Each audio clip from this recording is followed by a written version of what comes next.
O te whaatalofa atu I lo a Whionga, a Suluafi, Global Citizen Malo Tofi, o te whaatalofa atu fo'i male paia, ile malama ue wa awhia mai I lenei awhiawhi.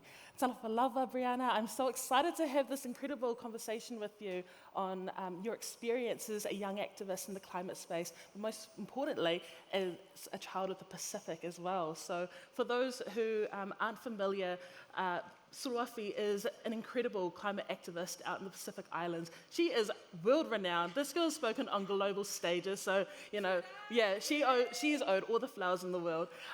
And she has taken her whole life as a journey to advocate for climate justice, not only in the Pacific Islands, but across the world. And so we're incredibly lucky to be able to have this talanoa, to have this conversation on her journey so far. So, yeah, I'm really excited. Let's get right into it. Awesome. So the effects of climate change in the Pacific Islands is indisputable. And so throughout your journey of advocating for the Pacific, since you were a child, what inspired you to take action, and what were you seeing in the Pacific that has really helped, I guess, drive your passion? Thank you. I'm so honored to be here with a fellow Polynesian Samoan sister, so it's so nice. I've been in the climate space for more than 10 years, starting in 2009, and I've never sat on a panel on an international stage with another Samoan woman, so it's really, really an honor. I guess I can speak to a story that's fresh in my mind from a trip I did last year to Vanuatu. I did a trip for a documentary that I was filming called The Forgotten Pacific. That comes out this year, so I'm really excited Love for the that. plug. And we filmed with a community in the island of Futuna in Vanuatu. And so it's a mountainous island that doesn't have any cars, there's no fridges, there's like one Wi-Fi unit at the community council. That was my usual place I would go and spend time. And it was just this tight-knit community. And because it was so mountainous and there was no roads, how people would get from village to village is on footpaths. And they couldn't cross through the mountains because they were so rocky, so they would have to go around the island to get to different villages.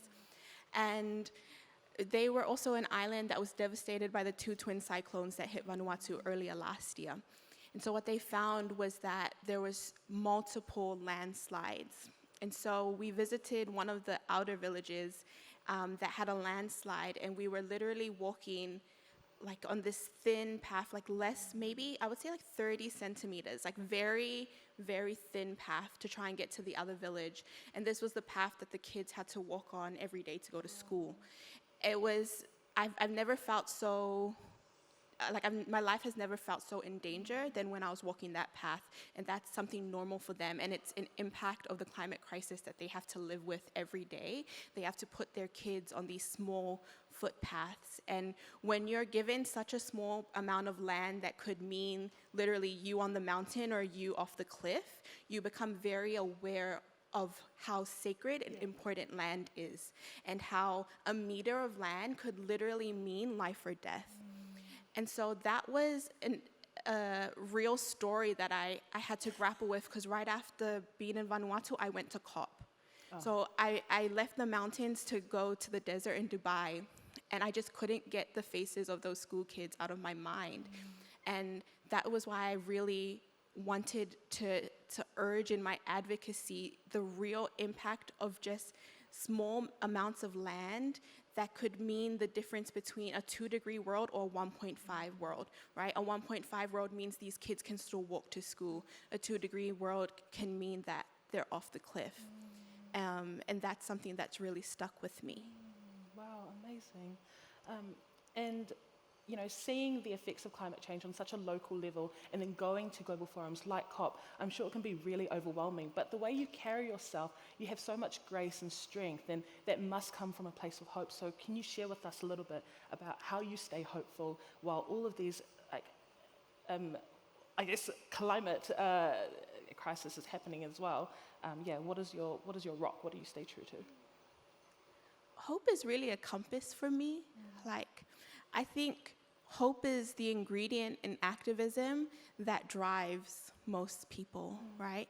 And the thing about hope is that it takes hard work. Like it's the harder choice to choose hope, because to choose despair is quite easy. Because it's easy to say, we're doomed, this is the end of the world, I give up, because then you are allowing yourself to do nothing. To choose hope is actually to choose the hard path. Because once we start looking at this as the beginning of something and not the end, we're telling ourselves that we are now not world changers, we're world makers. And I think that's the shift that we need to see ourselves in. It's not just about changing the world that we're currently in, it's about creating the world that we wish to live in. And that's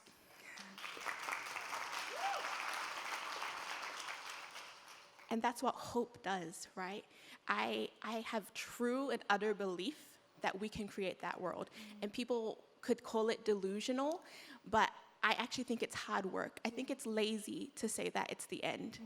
I think that you can wash your hands in denial and discard the work that needs to be done, or you can toughen up and say, actually, no, there is something that can be done, and I'm going to be the one that does it. Yeah, absolutely. And we're really fortunate to be able to actually have this as a really collaborative session. So I'm actually going to throw to the crowd. Yesterday we actually had a session with the other Young Leader Awardees about hope and about taking action. And there are so many world changes in this room right now. So I'm sure there are many questions that are kind of just floating around. So if there is a roving microphone, I cannot see, but I'm sure there are. Please feel free to throw your hand up, and we can get a mic over to you, hopefully. Yeah. Yeah, there's a couple here. No mic yet? Maybe if you shout it out. Sure. Was COP helpful for you or not? Did you find hope at COP or not really? Yes. So the question was COP helpful for us or not? Did I find hope at COP or not? I've been to a few COPs, the climate talks, and every time I go, hope is taken from me. Like, it is a very draining place. And I see my sister from the Torres Strait Islands, Tish, who I've been to COP with before. We're part of some of the Pacific young people contingents that go. And it is what we call we have mana, which we believe is like power, spirit that we hold. And COP is not a mana enhancing space. It takes from Indigenous people. But the catch-22 is, if we don't have COP, there is no other place we can go to try and hold governments accountable. So the UNFCCC process, although it is very, very flawed, it is all we have. And that's the reality of us. And it's sad, but even if we get crumbs from COP, those crumbs still feed villages. So it's a constant battle of, in an ideal world, we wouldn't have to travel the vast Pacific Ocean to get to the other side of the world to show up for people who continuously prove that they don't care about us. But at the same time, we have to keep holding the line and pushing the limits. Otherwise, no one will do it for us. Thank you. Oh, cool. We've got a microphone running. Thank you so much.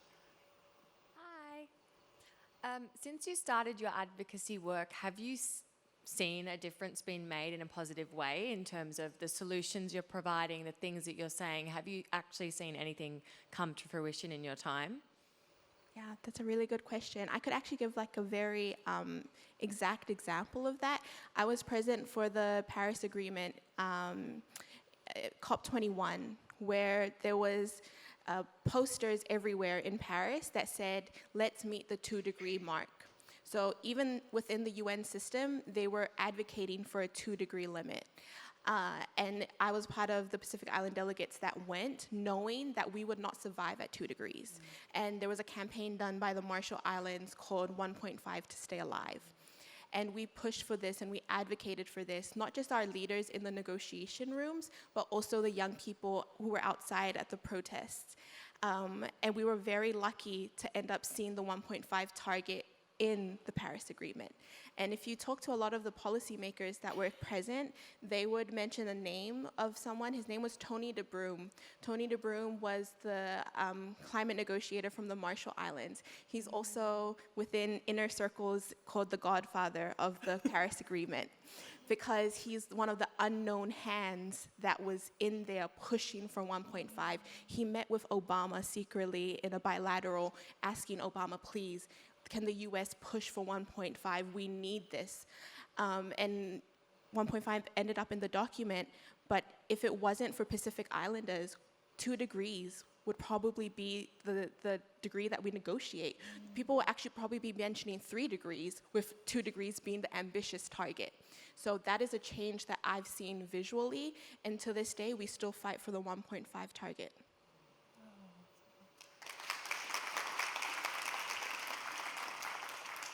Hi, I'm Nora. I guess I come from a Pakistani background, who is also facing the most extreme climate devastation in also modern times, similar to your people.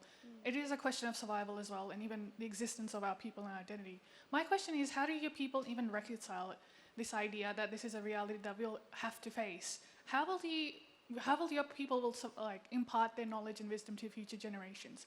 How do you translate such a difficult target and goal into an idea that one day our people will have to survive it in a different manner?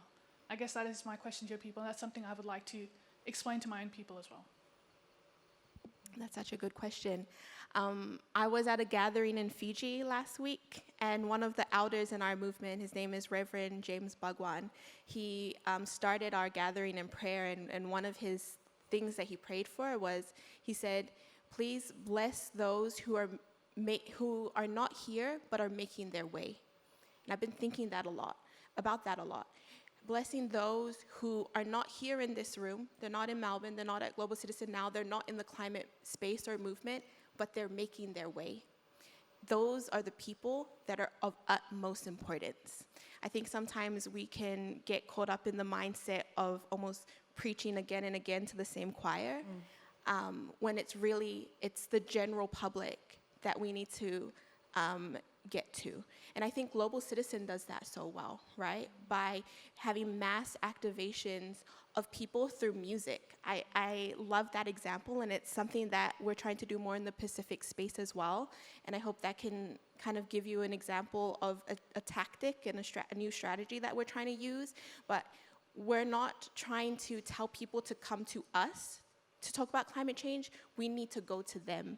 And one of the ways in which we're doing that is through music, is through getting Pacific musicians to actually talk about climate change and write music about the climate crisis. It's such a big part of our culture. We normally gather around like a bowl of kava and a guitar and some singers. And so how do we get those small groups of people to talk about climate change? How can someone go on iTunes or Apple Music, Spotify, and play a song and sit there and think, wait, what is this song about? Is this song about climate change? What is really the root of the message?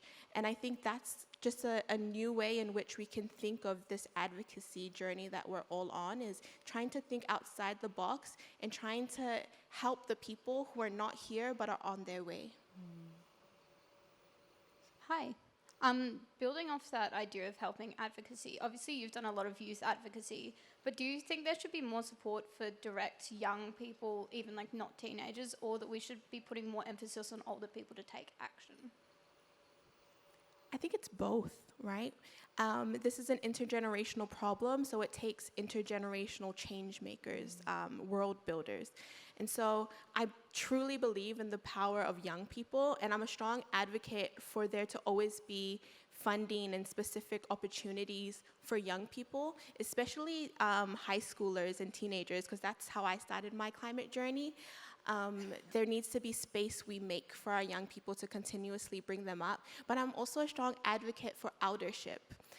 In the Pacific, we have a specific way in which we structure our canoes. So we have all the youth and the young people in front. So they're like the power. They're the engine of the canoes. They keep the canoes going fast.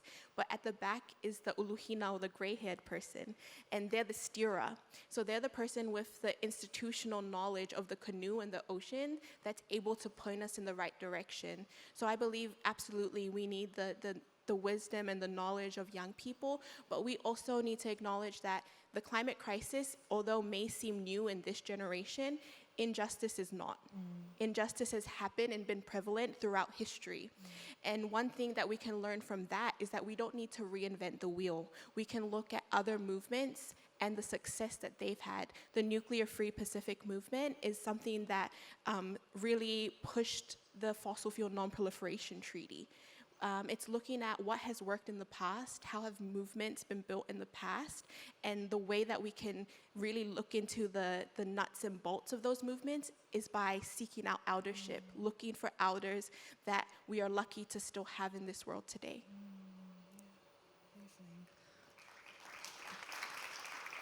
I still see a few more hands that are up, and we've still got a bit of time, so I'm sure we can do a couple more questions. Back there? Hi, I'm Lessa. I'm one of the awardees of Global Citizen Now. I'm from the Philippines. I have a question specifically.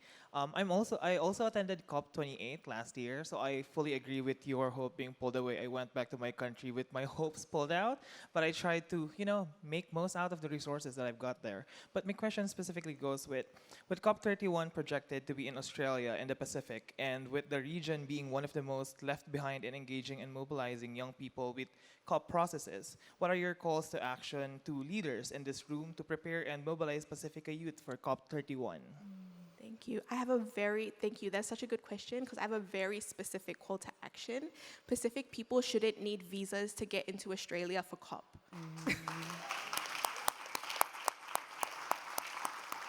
So a lot of people, the assumption is that if it's a Pacific COP, all the Pacific people will be allowed in freely, when that's not a reality. So the Australian government needs to talk about what their visa requirements will be, especially for young people. Visas aren't cheap. For people who are farmers and fisher folk to pay like 200 Australian dollars to get into the country, that's not a way to open stage, to open rooms for, like you said, young people to be here and to be in these conversations.